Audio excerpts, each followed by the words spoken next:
गीता की इन 18 बातों को अपनाने वाले व्यक्ति का जीवन सफल होना तय है।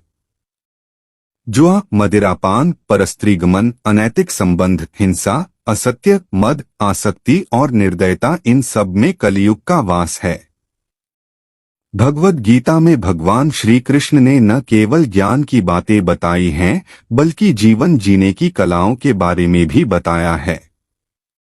भगवान श्री कृष्ण ने अर्जुन को जो गीता का उपदेश दिया है, वह हर मनुष्य के लिए प्रेरणास्रोत साबित हो सकता है।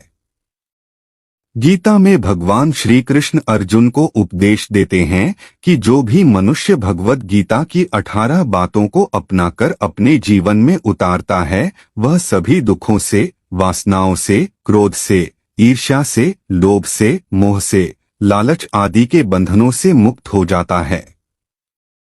आगे जानते हैं भगवद गीता की 18 ज्ञान की बातें। आनंद मनुष्य के भीतर ही निवास करता है, परंतु मनुष्य उसे स्त्री में, घर में और बाहरी सुखों में खोज रहा है।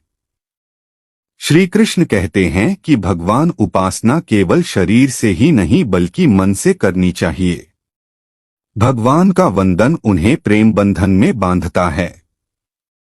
मनुष्य की वासना ही उसके पुनर्जन्म का कारण होती है। इंद्रियों के अधीन होने से मनुष्य के जीवन में विकार और परेशानियां आती है। संयम यानी धैर्य, सदाचार, स्नेह और सेवा जैसे गुण सत्संग के बिना नहीं आते हैं।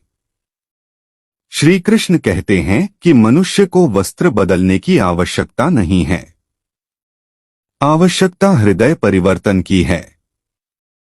जवानी में जिसने ज्यादा पाप किए हैं, उसे बुढ़ापे में नींद नहीं आती। भगवान ने जिसे संपत्ति दी है, उसे गाय अवश्य रखनी चाहिए। जुआ, मदिरापान, परस्त्रीगमन, अनैतिक संबंध, हिंसा, असत्य, मद, आसक्ति और निर्दयता, इन सब में कलयुग का वास है। अधिकारी शिष्य को सद्गुरु, अच्छा गुरु अवश्य मिलता है। श्री कृष्ण कहते हैं कि मनुष्य को अपने मन को बार बार समझाना चाहिए कि ईश्वर के सिवाय उसका कोई नहीं है। साथ ही यह विचार करना चाहिए कि उसका कोई नहीं है, साथ ही वह किसी का नहीं है। भोग में क्षणिक, क्षण भर के लिए सुख है, साथ ही त्याग में स्थायी आनंद है। श्री कृष्ण कहते हैं कि सत्संग ईश्वर की कृपा से मिलता है, परंतु कुसंगति में पड़ना मनुष्य के अपने ही हाथों में है। लोभ और ममता, किसी से अधिक लगाव, पाप के माता पिता हैं। साथ ही लोभ पाप का बाप है। श्री कृष्ण कहते हैं कि स्त्री का धर्म है कि रोज तुलसी और पार्वती का पूजन करें। मनुष्य को अपने मन और बुद्धि पर विश्वास नहीं करना चाहिए, क्योंकि ये बार बार मनुष्य को दगा देते हैं।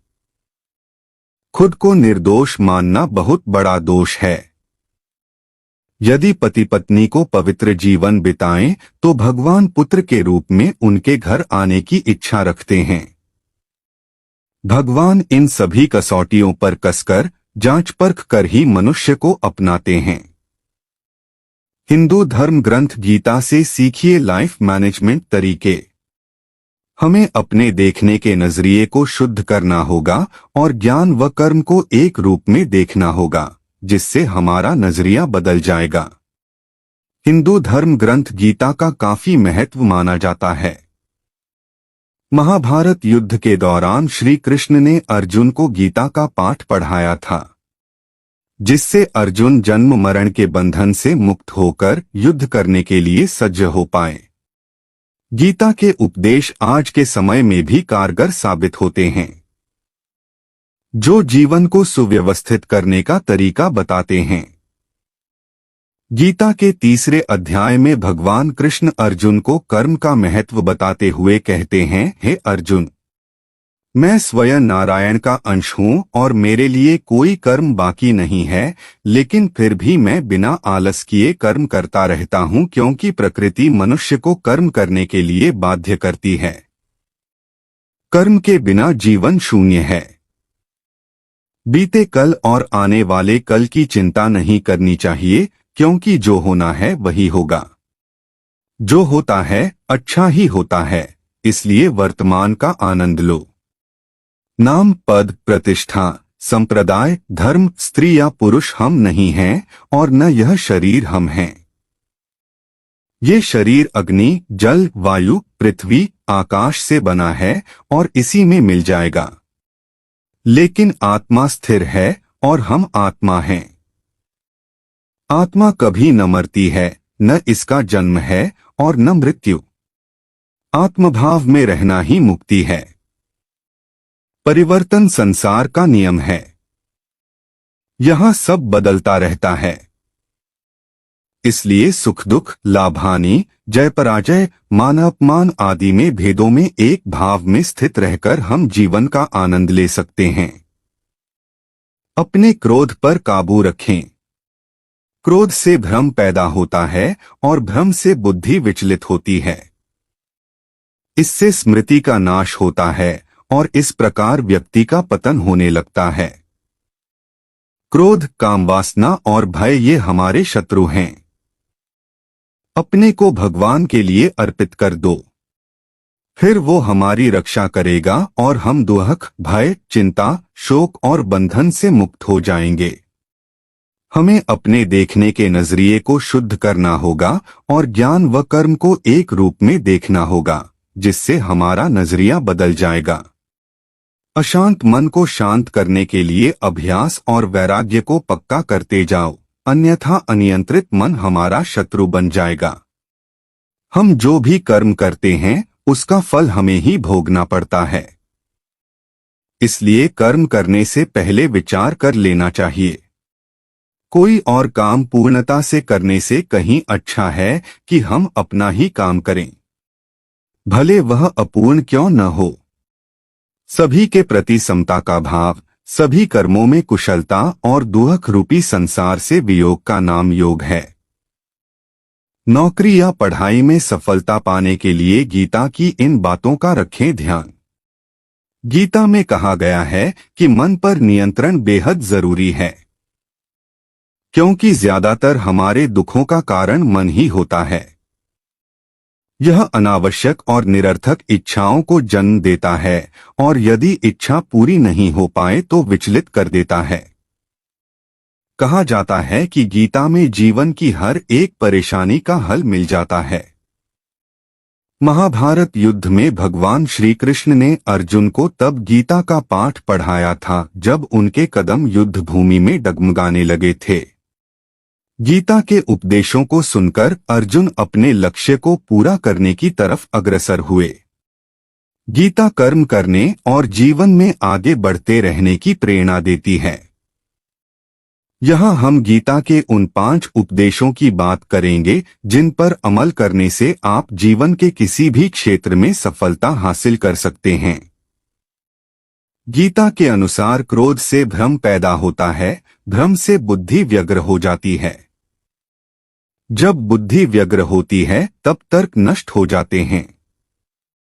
जब तर्क नष्ट होते हैं तो व्यक्ति का पतन शुरू हो जाता है।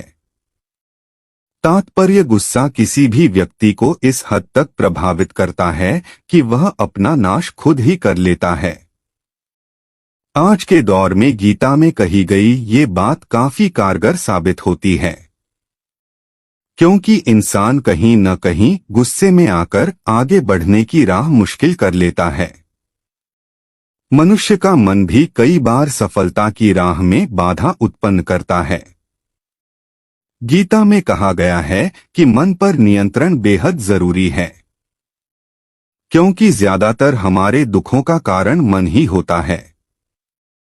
यह अनावश्यक और निरर्थक इच्छाओं को जन्म देता है और यदि इच्छा पूरी नहीं हो पाए तो विचलित कर देता है, जिससे इंसान अपने लक्ष्यों से पीछे हटने लगता है। गीता में कहा गया है कि व्यक्ति को स्वयं का आकलन जरूर करना चाहिए, क्योंकि हमें हमसे अच्छी तरह कोई दूसरा नहीं जान सकता। इसलिए इंसान को अपनी कमियों और अच्छाइयों पर खुद से विचार करके अच्छे व्यक्तित्व का निर्माण करना चाहिए। गीता अनुसार व्यक्ति को उसके कर्म के अनुसार ही फल की प्राप्ति होती है। आने वाले परिणामों के बारे में सोचने की बजाय हमें अपने कर्मों पर ध्यान देना चाहिए। वर्तमान समय में इंसान किसी भी काम के परिणामों को लेकर पहले से ही घबराने लगता है, जिस कारण वह कर्म करने में अपना 100% नहीं दे पाता। इसलिए गीता के कहे अनुसार अपने कर्म को बेहतर तरीके से करें, रिजल्ट खुद ब खुद अच्छा आ जाएगा। अगर किसी काम में हार हो भी जाए तो उससे सीखने का प्रयत्न करें। श्री कृष्ण ने अर्जुन से कहा कि व्यक्ति को अपने गुरु के अलावा अपने अनुभवों से भी सीख लेनी चाहिए, अन्यथा कई बार व्यक्ति परेशानी में पड़ सकता है। ऐसा भी देखा गया है कि बार बार असफलता मिलने के बाद भी व्यक्ति उसी पथ पर उसी प्रक्रिया से बार बार गुजरता है, जबकि उसे बीते समय में मिले परिणामों का विश्लेषण करना चाहिए और फिर मिले अनुभवों के आधार पर आगे बढ़ना चाहिए।